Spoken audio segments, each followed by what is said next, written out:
আব্বা গো, তাইলে আমি ওই বাড়ি চললাম, বুঝতে পেরেছো? আর আমার বাড়িতে মাঝে মধ্যে যাবা, তোমার এই ছোট বৌমা আদা দিয়ে লাল চা করে দেবে, একটু খেয়ে ঠান্ডাটা সারিয়ে আসবা, বুঝতে পেরেছো আব্বা? বাপ ফজকি রে, তোকে ছেড়ে আমি কোনোদিনও থাকিনি রে, তুই ওই বাড়ি চলে যাবি? মন খারাপ করো না আব্বা, তোমার এই বৌমায় লেগেই আমাকে যেতে হয়েছে। মামা তাই তুমি আর এই বাড়িতে থাকবে না আব্বা? আমি তাহলে কাকে আব্বা বলে ডাকবো? কাকে আর আব্বা বলে ডাকবে? তোর মাকে আব্বা বলে ডাকবি। মাকে আব্বা বলে ডাকবে? যেমন কর্ম তেমন তার ফল। তুই মাকে যে আমাকে তাবিজ মাদুরি করে খেপা করে দিতে চাইছিস, সেই জন্যই তো আমি ওই বাড়ি চলে গেছি। কথা বেশি হয়ে গেছে, তাড়াতাড়ি চলো। দাঁড়া না ফেদা, তো হামরা কামড়ে করছিস কেন? বাবার সাথে একটু কথা বলে যায় নাকি? যা যা নিয়ে যা। আব্বা গো চললাম, আমি বেশক্ষণ দাঁড়িয়ে থাকলে অসুবিধা হয়ে যাবে। হ্যাঁ আব্বা, মাঝে মধ্যে যাইও আমার বাড়ি। আচ্ছা বেশ ঠিক আছে, যা তুই। চ শোনাবো, চ হাট। মানুষের মতো কাজটা করলে তো তুমি। দেখ নারকেল বেগম, যা হয়ে গেছে তা তো আর ফিরবে না, বল। আমার বেটির জীবনটা তো নষ্ট করে দিলা তুমি, বলো শ্বশুর হয়ে। হ্যাঁ তোরা তো একটা সামান্য অন্যায় মেনে নিতে পারছিস না। বাবা, অন্যায় মেনে নেবার মতো হইলে মেনে নিতাম। আগে তো আমরা ছেলে কাই বড় মেয়ের পেট করে দিল, 3 লাখ টাকা জরিমানা দিলেন। সে অন্যায়টা তো মেনে নিলাম। মেনে নিয়েছি কি মেনে নিইনি বলেন? মেনে তো নিয়েছি। তারপরেও আপনার ছেলে আবার বিয়ে হলো, মেয়েকে বিয়ে করলে বাড়ি চলে এলো। এটা কোন স্ত্রী আছে বলো তাই মেনে নেবে? সব জিনিস মেনে নিয়ে যায় না বাবা। আপনার ছেলেকে আপনি শাসন করলেন না, তার সাহস তার হিম্মত বাড়িয়ে দিলেন আপনি। আজকে মেয়েটা যদি তোমার নিজের হতো, তুমি এরকম অন্যায় করতে পারতে মেয়েটার সাথে? পাইতে বলো, অন্যায় করতে পারতে না তুমি। আর ছেলে নিজের ছেলেকে বাঁচাইতে গিয়ে আজ আমার মেয়েটাকে বানের জলে ভাসিয়ে দিলে তুমি। মারে নিজের শ্বশুর হয়ে যদি আমার কপাল পুড়িয়ে দেয়, তাহলে আর কিচ্ছু করার নাই রে মা। জানবো আমার ভাগ্য খারাপ। ছেড়ে দে, যা আছে আমার কপালে তাই হবে, ছেড়ে দে। আর এসব কথা আলোচনা করিস না। বৌমা একটু ধৈর্য রাখো, ধৈর্যের ফল অনেক মিষ্টি হয়। আর মিষ্টি হয়ে কি হবে? মিষ্টি যাওয়া তো হয়েই গেল। নিজের ছেলেকে যখন শাসন করতে পারোনি, মেয়েটাকে যখন বাড়ি থেকে খেতে দিতে পারোনি, তাকে যখন জায়গা কিনে ঘর করে দিয়েছো, বৌমাকে যখন তুমি মেনে নিয়েছো, তখন খুব ভালো করেছো। যাও, আমরা আবার যা ভালো লাগবে তাই করবো। হ্যাঁ মা, ভাগ্য যখন পুড়িয়ে গেছে পুড়িয়ে যাক মা। কত ভাতারকে ভালোবেসেছিলাম, কত মনে প্রাণে ভালোবাসতাম। সেই ভাতারি যখন গাড়ি লাফ মেরে পর পরে চলে গেল, তখন আর কার কথা ভাববো? ওই পুরা ভাইগুলি বেঁচে থাকবো মা, আর কার কথা ভাববো না মা। জানের উপরে মই চেপে গেল মা। ডালো পালাইতে বাড়ি থেকে। হ্যাঁ গো, তুমি আবার কোথায় চললে? আমার মাথা যন্ত্রণা করছে, গপ গপ করছে, আমি লগেনের দোকান থেকে একটু চা খেয়ে আসি। যাই যাক, আর ভালো লাগছে না আমার। আর তোরও দোষ আছে মা, তুই গান মারাইতে কেন আমার শ্বশুরকে বিয়ে করলি আবার? তুই যদি বিয়েটা না করতে তাহলে আমার এরকম ঝঞ্ঝাট ঝামেলা আর হইতো না। কি বলতে চাইছিস কি তুই? আমি তো শ্বশুরকে বিয়ে করতে চেয়েছিলাম, ওই তোমাকে বিয়ে করেছে। জীবনটা পুরো শেষ হয়ে গেল আমার, পুরো শেষ হয়ে গেল। কেউ আমার জীবনের ভালো মন্দ দেখলো না, কেউ খুঁজলো না। হ্যালো কেলা যদি মাগি, কেউ ভালো মন্দ দেখলো না মারাছিস, আবার আমার তো দোষ দিছিস কেন তুই? আমি একা একা বেশ এই বাড়িতে সুখে শান্তিতে সংসার করছিলাম, তুই বিয়েটা করে সবকিছু মাটি করে দিলি। তা তুই করলো সংসার, তুই কর। তাহলে আমি বাড়ি ছেড়ে পালাচ্ছি, বল আমি পালাবো তাহলে বাড়ি থেকে?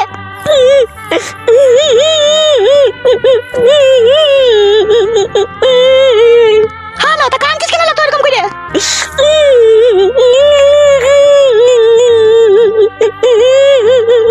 হ্যালো, তুই যেভাবে কাঁদছিস, ভাতার ওরা কান্দন কাঁদছিস। যদি কারো ভাতার মরে যায় সে এরকম ধরে কাঁদে না, এরকম ধরে কাঁদছিস কেন তুই? ওই রকম মাঙ্গে ছোড়া মাঙ্গুকে ভাতার রাস্তায় গড়াগড়ি মারছিল, ওলে তোকে কাল থেকে আমি ফুল পারমিশন দিতে বলো। ভালো ভালো ছোড়াকে ঘরে এনে ভরবিল, তোর মনের আশা মিটিয়ে দিবিল। কাঁদিস না লো। মাঙ্গুকে মাঙ্গে ছোড়া 2 পয়সা ইনকাম নাই হলে জন্য আবার তার লেগে কাঁদছে।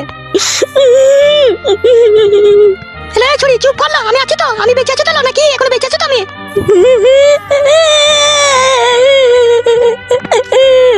হলো রাস্তায় ভালো ভালো হ্যান্ডসাম আইবড় ছেলে ঘুরে বেড়াইছিল, তুই এভাবে কাঁদছিস? বল আমার, আমি এই কদিন থেকে ওকে আমি অনেক ভালোবেসে ফেলেছি। আগে আমি ওকে একটু ভালোবাসতাম না, এই কদিন থেকে আমি ওকে মনে প্রাণে ভালোবেসেছি। আমি ভাবতেও পারিনি ও আমাকে এইভাবে কষ্ট দিবে। আগে আমি ওকে ভালোই বাসতাম না, কিন্তু এই কিছুদিন থেকে আমি ওকে ভালোবেসেছি আর ও আমার সাথে এরকম করলো। ভিতরটা পুড়ে গেছে আমার। আমার ভালো লাগছে না, আমার ওকেই ভালো লাগছে। একবার উঠ মা, ওইখান থেকে একবার উঠ, আমার কাছে একটা কথা শুন। কি বল বল, কি বলবি বল। ওই কালো কুকুর ওই মস্তান ছোড়াটাকে একবার আমার কাছে ডেকে আনতে পারবি? আমি যাবো না বালুর কাছে, ও খুব খারাপ ছেলে, খারাপ নজরে তাকাই আমার পানে। কেন তুই আবার ওর কাছে গিয়ে কি করবি? বললো ছুরি, সোজা আঙুলে যদি ঘি না উল্টে আমার কিভাবে ব্যাখ্যা করে তুলতে হয় সে রাস্তা আমার খুব ভালোভাবে জানা আছে। তুই রান্নাটা চাপাগা, আমি এই ক্লাব থেকে একবার ওকে দেখা করে আসি। যা আসুন, তুই শ্বশুর ফাটা কুকুর বেটা বাড়ি এলে এসব কথা বলবি না। আমি কোথায় গেছিলাম না গেছিলাম বুঝতে পেরেছিস তো? বেশ ঠিক আছে, বলবো না, যা। দাদা এবার আপনাকে ভোটে জিতে তো এমএলএ বানিয়ে দিলাম, তাহলে এবার আমরা সব রকম ধরনের নোংরা আমি কুকাজ করতে পারবো তো দাদা? করতে তো পারবি সব রকম কাজ, কিন্তু একটা সমস্যা হয়ে গেছে বুঝলি তো। আপনি এমএলএ, আবার সমস্যা কিসের? সমস্যা আসছে বুঝলি তো, আমার থানায় যে ওসিটা আছে না বিক্রম সিং রাঠোর, ওই মালটা একটু খ্যাচকাই আছে। কেন খ্যাটকে থাইলে এবার আপনি সামলাবেন? লাউড়া তোরা কথা বুঝি না কেন বলতো? বলেন বলেন, কি বলছেন বলেন আপনি। আমি বলছি আমি খোঁচাখাচি করছি, ওসিকে অন্য থানায় ট্রান্সফার করি, ঠিক আছে? ওসি যতদিন এই থানায় থাকবে ততদিন নোংরা আমি কুকাজ করতে তোরা পারবি না। ও মালটা কারো কথা শোনে না বুঝলি তো, কিছু উল্টো পাল্টা দেখলে ধরে লিগিয়ে লকাবে পুড়ে দেবো। আর আমার কথাও সেরকম শুনবে না ও। তাই ভাবছি ওকে একটা কেস খাইয়ে দিয়ে এই থানা থেকে অন্য থানায় ট্রান্সফার করবো। আর অন্য থানায় ট্রান্সফার করে দেওয়ার পরে যে ওসি আসবে তাকে মদ ভাঙ খাইয়ে কিছু টাকা পয়সা ঘুষ ঘাস খাইয়ে আমরা নিজের হাতে করে নেবো। আর সেই ওসি আমার হাতে থেকে গেলে তোরা যা মন তাই করতে পারবি। সেই জন্য বলছি অত তাড়াহুড়ো করিস না, একটু ধৈর্য ধরে থাক। আপনি এমএলএ হওয়ার পর তো আমাদের মন মানছে না, মনে হচ্ছে আই বড় মেয়েদের উপরে খাপলা মারি, তাই মনে হচ্ছে। মারবি তো, আই বড় মেয়ে কি বাড়া, বিধবা মেয়ের উপরে খাপলা মারবি, কিন্তু একটু সময় দে, একটু ধৈর্য দে। বুঝিস তো ব্যাপারটা, এই হচ্ছে ব্যাপার। আর শোন, তোদের পাড়াতে যা 220 কেস ঘটবে, ঠিক আছে? থানাতে জানানোর কোনো প্রয়োজন নাই, তোরা নিজেই হ্যান্ডেল করবি, না পারলে আমাকে ডাকবি। কে দরজা ঠকঠক করছে? ওগো আমি গো, ফটকে শাশুড়ি। তোমাদের কালো আছে ক্লাবে? উস্তাদ তোমাকে খোঁজ করছে। দরজাটা একটু খুলো গো, দরজাটা একটু খুলো। মানে আমার আবার কেন খোঁজ করছে? কি রে, কি কেস? এই দাদা বাবু আমাদের পাড়ারই একটা মেয়ে। দরজাটা খুলো বাপ, শোনো বাবা, দরজাটা খুলো। দাঁড়াও দাঁড়াও, ভিতরে এখন মিটিং হয়েছে, দাঁড়াও। দেখ দেখ, দরজাটা খুল, দেখ কি বলছি দেখ। হ্যাঁ দরজাটা খুলে, মিটিংটা কমপ্লিট করলে পরে দরজাটা খুলে হতো না? ধর মানে খুলতো দরজাটা। কি ব্যাপার, কি তুমি এখানে? তোমাদের বন্ধু আমার জামাই ফটকে একটা নোংরামি কাজ করে ফেলেছে। অন্য একটা মেয়েকে বিয়ে করেছে, বিয়েওয়ালা মেয়েকে। দেখে আমার মেয়েটা অনেক কষ্ট পেয়েছে বাপ।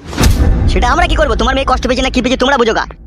কালো কুকুর, এসব কি কথাবার্তা রে? দেখো, এখন যাও যাও, এখন আমাদের মিটিং হচ্ছে, সব পরে হবে, এখন পরে হয়ে যাও। এই মারা, পরে কি আসবি রে? তাহলে আপনি যা করার করেন, আমি কিছু করতে পারবো না।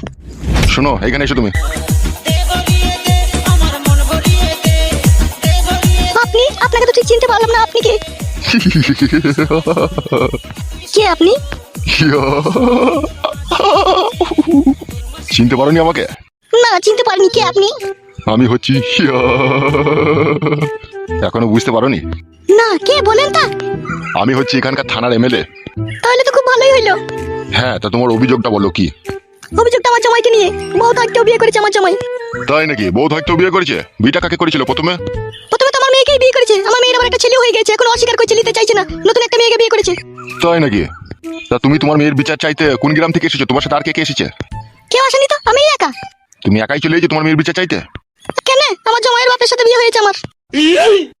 জমায়ের বাপের সাথে বিয়ে হয়েছে মানে? বড় ভাই, এই কেস অনেক ঘাবলা কেস আছে। কি বলছিস এসব তুই? হ্যাঁ দাদা বাবু, যা বলছে ঠিকই বলছে। ওই যে ফটকে বলছে ফটকের সাথে ইয়ার মেয়ের বিয়ে হয়েছে, আর এই আবার ফটকের বাপকে বিয়ে করেছে। সব লাপালাপি হয়ে এক বাড়িতেই থাকে। হ্যাঁ গো, এসব কি শুনছি? কি গো, যা বলছি কি ঠিক? হ্যাঁ, ঠিকই বলছে। তোমার নাম কি? আমার নাম হচ্ছে নারকেল বেগম। তাহলে নারকেল বেগম, এখন কি চাইছো তুমি বলো? আমি চাইছি ওই মেয়েটা যাতে গ্রাম থেকে পালাক, আর আমার মেয়েকে আমার জামাইলি সংসার করুক। নিজের কোলটা ডাঙ্গা করতে চাইছো, তাই তো নারকেল বেগম? হ্যাঁ, তার জন্য আমাকে যা করতে হয় আমি তাই করবো। এই সব ব্যাপারে রাত 9টার পর পার্সোনাল ভাবে দেখা করতে হবে। যদি রাত 9টার পর পার্সোনাল ভাবে দেখা করতে পারো, তাহলে আমি এই কেসটার দায়িত্ব নেবো। আমি আমার নিজের মেয়ের জন্য সবকিছু করতে পারবো। তাহলে মনে করে চলে আসবে, ঠিক আছে? কোথায় আসতে হবে? কোথায় কোথায় যেতে হবে? আমি জানি কাকিমা কোথায় যেতে হবে, আমি নিয়ে যাবো তোমাকে। বুঝতে পেরেছো তো? আমার লোক তোমাকে নিয়ে যাবে, আমার বাগান বাড়িতে চলে যাবা, ঠিক আছে? এই গ্রামের শেষ মাথায় যে একটা বড় ক্লাব আছে, ক্লাবের পেছনে যে বাগান বাড়ি আছে, ওইখানটাতে। ওখানে গিয়ে কি করবো দিয়ে আমি? তুমি আমাকে দেখবে, আমি তোমাকে দেখবো। তুমি যা বলবে আমি তাই শুনবো, কিন্তু ওই মেয়েটাকে গ্রাম ছাড়া করতে হবে। সে নিয়ে তুমি কোনো সময় একটু চিন্তা ভাবনা করবে না, যা করার আমি করে দেবো। বুঝতে পেরেছো তো? তুমি এখন যাও। ঠিক আছে।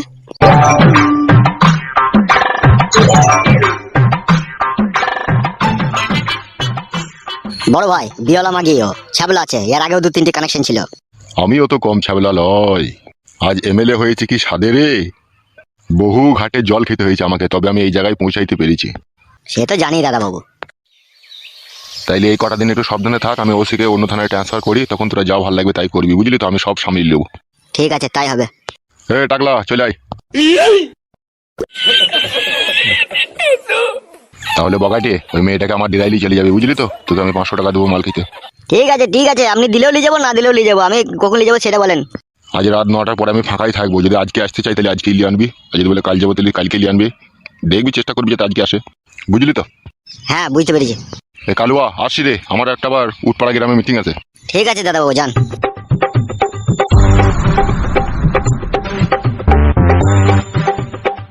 তাইলে বুঝতে পারছো উস্তাদ, প্যাক প্যাক করে ভরবে মারা। যা করে করুক মারা, আমরা যখন করছি তখন ও যে সামালছে, তাহলে ও একটু আধটু করবে না মারা? কে উস্তাদ, এত কিসের টেনশন তোমার? হ্যাঁ, সে অনেক চিন্তা রে। বলো না মারা, কি চিন্তা? ফটকে যে নতুন বিটা করে এনেছে, সে কি মালবে? সেই মেয়েটাকে তো আমি দেখলাম বে কালকে, সব শালা মাথায় টিন ফিন বাস্ক ফাস্কলি রাস্তা দিকে ছিল। তাই নাকি?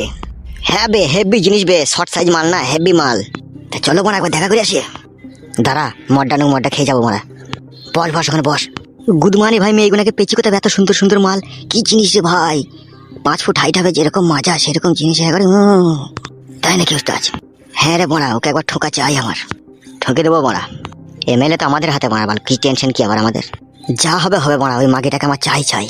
মাল দেখে আমি আর থাকতে পারছি না। হ্যাঁ উস্তাদ, ভরে দেবো মারা, কোনো টেনশন নাই।